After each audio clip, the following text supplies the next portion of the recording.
Šo stāstu. Paldies! Eksperti jau tagad lemj un vērtē, kādas varētu būt globālās pandēmijas sekas.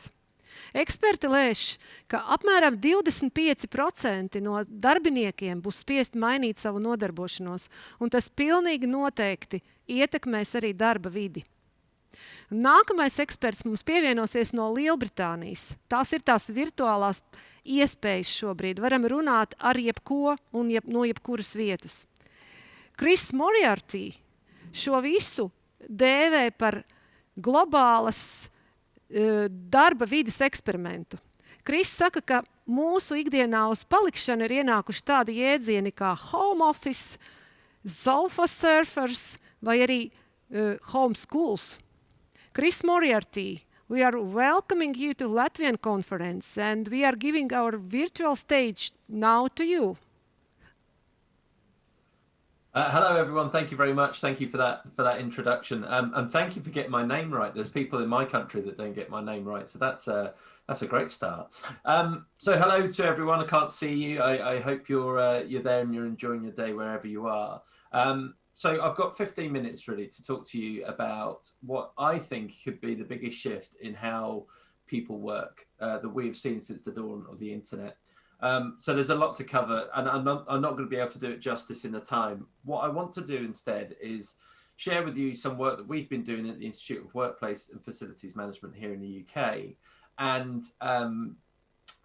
just give you a flavour for what employees are saying about how they want to work in the future.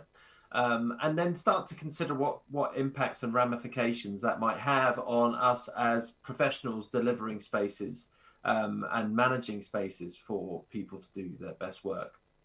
So my job is Director of Insight and Engagement. So it is my team's role to look at this stuff and share it with practitioners and to help them navigate it. I've put my Twitter handle up there as well because that's what you do now, isn't it? You connect with people virtually. Okay, so first things first, let's frame home working properly, okay? So home working, whilst many people have experienced it, actually it is quite, it's still quite a small proportion of the workforce that up until the pandemic and when most workplaces in most countries were shut down, hadn't really experienced. So in the UK, only about 8.7 million people had said that they'd done any sort of work from home. That's still a lot of people, but actually with 33 million people working in the UK, you can see that it's still quite a small percentage of people. And even with the pandemic and with all the workplaces shutting down, the latest data from our central government shows that it's only about 45% of the workforce that can even work from home if they wanted to. So we can't forget that when we talk about home working and flexible working, the new way of working, for many actually it makes no difference because they're still the ones that have manual work or still have to travel to frontline jobs. They can't do their jobs at home. And even some administrative jobs are very difficult to do at home.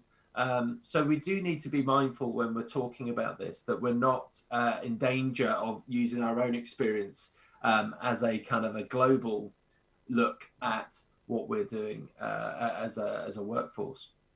But needless to say, for a vast number of people, being asked to work from home was a very new experience. And that experience, we probably thought, hopefully, maybe would last a couple of months. But now we are in the UK, our anniversary of lockdown is the 23rd of March. So we're only a couple of weeks away from 12 months with a couple of breaks, 12 months from working from home almost exclusively. So that's going to change people's idea of work. That's going to change people's perception of work. And that, I think, given the time spent doing it, is going to have a long-lasting effect for the future. So what did we learn when we looked at it? Well, we did 2 surveys.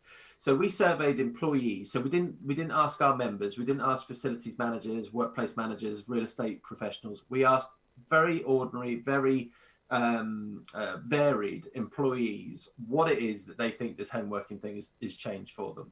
And we asked them in April, right at the start in 2020, right at the start of lockdown, right when things were at their very newest and the very scariest, okay? And then we came back to them 8 weeks later, different group of people, but we went back out to the UK workforce in June when things were starting to ease and some of the, the life experiences we're used to were starting to come back. So as I go through this data, I'm going to show you some answers from April, some answers from June, and some comparative slides as well, so we can see what changed in that period. Just to give you a flavour for how big the sample was, we only asked UK office workers, back to my earlier point about some people who can't work from home. So predominantly this is about office work and knowledge work. And then we filtered out people that were furloughed. So in the UK, I don't know how widespread this is, but the furlough scheme where governments were paying people that would otherwise have lost their job, or people have lost their job. So we had to filter all those out. And we were left with 694 people across the two surveys that were asked, that previously worked in the office, but now working at home. And we asked them what that felt to them. So there have been challenges, and the way I want to look at this is any time that we see more than 30% of people agreeing with something. So you can see here that we've got 30% or more agreement on things like staying motivated, distractions within home. We mentioned homeschooling. That was a massive factor in this. An inappropriate working environment, so the space they actually did the work from home, switching off, taking breaks, maintaining a structure to their day. Staying active, I sit in this seat most of the day, so that's not very active at all. And a sense of loneliness and isolation for certain people. And you can see there with the two lines, that's the two surveys we did. That was fairly consistent when we came back 8 weeks later and asked people about the challenges. What do they miss from our offices? Well, if we take the 30% again, face-to-face came up a few times, whether it's face-to-face chats, so the social aspect of the office, which was the number one thing that people missed, or collaboration, which is more of a work style. We can see that it was that interaction with their colleagues that they were missing. Some people talked about the physical separation between work and home life, and that will depend on where you do your work. I'm in an office, I can shut this door and go and live in the rest of the house, but that's not the same for everybody else. And clear structure as things kind of get a bit grey. Now, the one thing I would say, this is the first time in the study where we've seen a dramatic difference between the April study and the June study, where we saw people less concerned about the structure to the day. So it might be that people were starting to understand their work style, understand their structure, and bed that in. Also, as well, you can see just below the box, social activities, i.e. team nights, people were starting to miss that. Now, there is a lot of people saying that the workplace is great for social and they want to come back to it. But we've got to remember as well, we were asking people these questions when they couldn't do anything else. So it'd be interesting as things start to come back into our lives, whether people are happy with home working because in the evenings they can go out and see their friends. Maybe they won't miss that social interaction so much because they're getting it somewhere else. We will see. But what are people enjoying about working from home? Well, actually, there's quite a lot of things that they're enjoying. They're not having to commute. They're saving money on travel to and from the office. They're not having to wear formal clothes. I've decided to put a check shirt on this morning. Normally, I would wear a white shirt. Why have I chosen to wear a check shirt? Maybe I'm a bit more relaxed. Hopefully, it won't impact the quality of my presentation. I'm sure it won't. More time to do some personal activities. Flexibility with home life. More time with the family. 9 months ago, me and my wife had twins. And I've spent almost every day with them since. Every day. Okay, I'll be upstairs, downstairs. But if I was working in a traditional way, I wouldn't have seen them growing up. And, it just makes you wonder, what have we missed from our lives, our human lives, by dragging ourselves into offices and sitting 8 hours in a building away from our family and friends? Fewer unnecessary meetings, being able to exercise more, fewer distractions from colleagues. If they want to get hold of you now, they've got to call you and you can turn that off. And I thought what was interesting in this is that apart from the top one around commuting, we saw all of these enjoyment factors increase 8 weeks later. People were starting to get into the idea of working from home. They were starting to understand the benefits. They were starting to quite enjoy this new way of working. Isn't it nice? So then we asked them, how do you feel about going back to the office? Because a lot of the discussions have been, how do we get people back to the office? They're going to go back to the office. Now, in April, when we asked this question, about 50% of people were looking back to get forward to getting back into the office, right? But we had about 30% of people who weren't. Everyone else didn't mind either way. But what was interesting when we came back in June is that we saw a shift. People that were looking forward to it decreased in number to about a third of employees were looking forward to get back to the office. Meanwhile, those that weren't looking forward to it had increased. So this is for us where we started to see that home working shift, where people started to say, I don't need to go to the office. I'm actually doing okay. Thank you very much. Now, this might have as much to do with working as it has with going outside in a pandemic. So we have to be wary of that. But for me, that's the first time in the data we started to see that shift. And in that same study in June, we asked some provocative questions. April's agreement on whether or not you would work from home more often. 55% of people said, I will work from home more often when the pandemic is over. When we came back 8 weeks later, in June, that had gone up to 61%. So nearly 2/3 of your workforce are likely to want to work from home more often in the future. And worryingly, in June, we had a stat that said 51% of people agreed that this period of home working has made the office seem unnecessary. They are starting to question, why do I need to go into work when I can do it here? Why do I need to go into the work? When we asked about how effective people felt at home, 75% of people said they were able to do their job from home. Now, if you look at some other workplace effectiveness studies, 60% is what we get from people that work in the office. So you've got to see here that people are starting to question, why do I need to drag myself into a building where I can do my work, if not better, here in my office, whilst enjoying all those benefits that we just spoke about?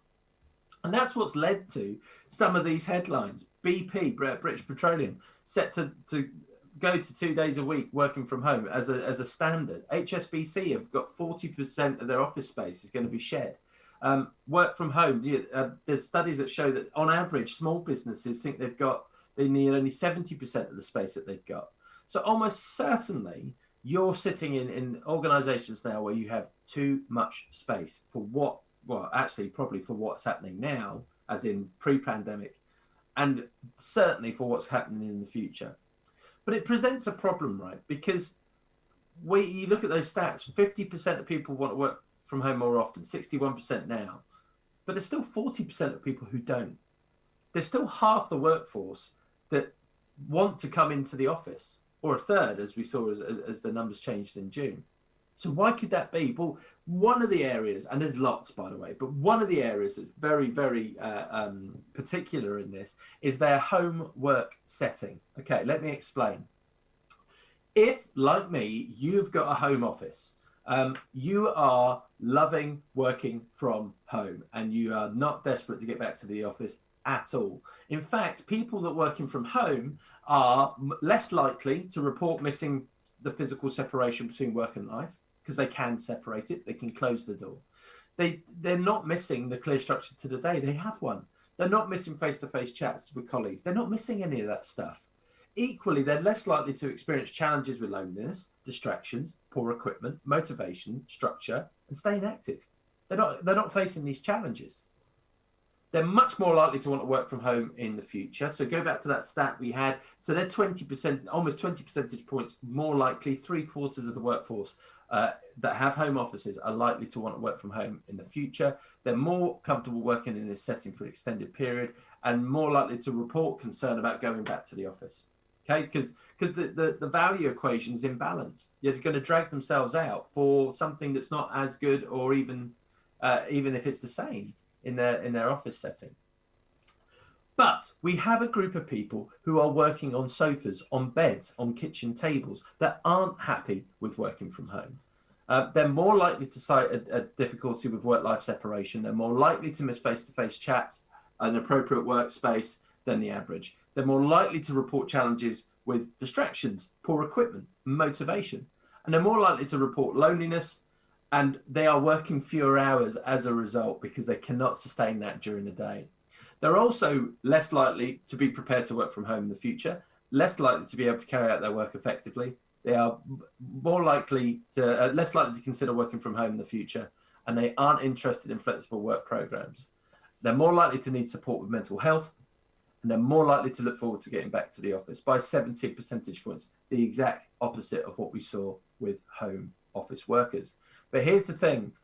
This is the distribution of home working. So you can see that most people work in a dedicated space. So they've probably got a kitchen table. But the two examples we've talked about are the extremes. Okay, so the extreme of having an office and the extreme of not even having space where you can get your workstation set up. Okay, and you can see that they're the sort of the smaller bits of a bell curve, right? But when you look at the age demographics of sofa surfers versus home office workers, you can see that sofa surfers predominantly sit in the 18 to 24 category. We are in danger of ignoring our young people because they are working from homes that they are probably sharing with siblings, with friends, with parents who are all working from home as well. They're having to do phone calls on camera on their bed with their boss. So there's so much of this that is so difficult for that. And that's before you even start thinking about how they're going to learn about organizational structure and culture, how they're going to learn the job. You know, they can do this on Teams, but there's something intangible about being together. So as workplace professionals, we need to somehow navigate this, how we can make the workplace fit for purpose, support everyone, not be focused on getting people into the office, but providing a space whereby those that need to can, those that want to can, and for certain activities they need to be able to come in and do it because they simply can't do them from home. So this is why we've got this massive change coming, and us as professionals need to be prepared for that. So conclusions, as we just wrap up here, I would say that most of the challenges that people have faced during the lockdown have been consistent. So if they reported some challenges at the start, they're probably reporting the same challenges now. But there have been some things changing in terms of what we missed. The team, and we've got time with family and flexibility. We're enjoying this stuff. You know, we missed the team, but also we're gaining so much outside. The work settings that your employees have is going to be the biggest driver on their attitude and their readiness to come back to the office. So we need to understand how people work, what they have available to them at home, how we can support them in our own spaces, and how that's all going to work together. But we have seen that over this period, generally speaking, the attitude and the appetite for getting back to the office has reduced. You have probably got too much space, and there's going to be a lot of organizations thinking about how they can rationalize. Because home working is firmly on the agenda. The genie's out the bottle. The excuses that we used to have about security, about motivation, about productivity, about culture, they've gone because we've done it for a year. And generally speaking, most businesses have either seen a slight drop, stayed the same, or even some have seen their output increase. But the office could be facing a value proposition problem here. If we just open the offices as they were and expect people to come rushing back, we have got to convince them there's a good reason to do so. So we have to start looking at how we make these spaces better, how we measure them better, how we can engage people better, because the reality is workplaces up to this point haven't been very good generally. And this is our opportunity now to change that. Thank you very much. Thank you very much, Kriss, for your very, very serious message that it seems that the biggest challenge will be health issues and probably to get those employees back to the working places. And some HR professionals, they say that this hybrid model is not well enough because it affects organizational culture. It can affect employee satisfaction. What do you think about it? I don't necessarily agree with that. And I think, first things first, I don't like the word hybrid. I've never liked it. I think it suggests that you've got one choice or another, because hybrid means two things, right? What I think is interesting is what Spotify have done, which is to say, actually, you can work from anywhere. So if you want to work from home, that's fine. If you want to work in one of our offices, that's fine. Here's where they are around the world. But if you want to work in an office and you're not near one of ours, then we'll give you a co-working space so you can go there as well. Now, you talk about culture. Yes, there is an element of culture which is developed by being around each other, but equally, there's organizations. Culture's just, at a simple level, culture's just the way we work. So if you look at some of these organizations that have gone work from anywhere or digital only, so Shopify in Canada have gone digital only, they still have mapped out their cultural values so people can embrace them digitally. Now, the biggest cultural challenge that HR professionals won't talk about is that most organizations don't trust their employees. And that's why home working's never happened before, right? Because we don't trust that they will do their work from home. we think they're going to be doing everything else, and they're going to be, not working hard enough. Now, what the cultural shift that needs to happen is trust. It all comes down to trust, believing that your employees will do good work from home, believing that they will make the right choices about whether to come in or not, believing that they'll work with their colleagues in a way that will be delivering the right output. So, every profession, HR, FM, workplace, real estate, we're all going to have to change our perception and believe in our employees moving forward. Thank you very much, Kriss, for your story. And I think trust and believe are wonderful words to keep on and believe that we are moving to the right direction. And thank you very much once more. Yes, thank you. And we are moving to Denmark.